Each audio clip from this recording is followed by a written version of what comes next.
Okay, this is my 15 cross country, and I've noticed a rattle tinny vibrating noise at low RPM, and I found playing around that the sprocket on the inside wall makes that noise when I tap it. My buddy's 13 doesn't do it. It's pretty solid. Called the dealer.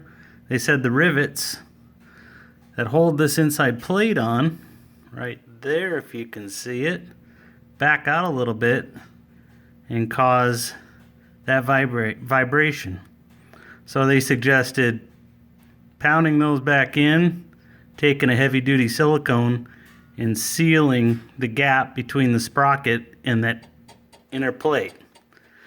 I don't know. I've been on the forums. I haven't seen that before, but the rattle's bugging me. All right. Thanks, guys.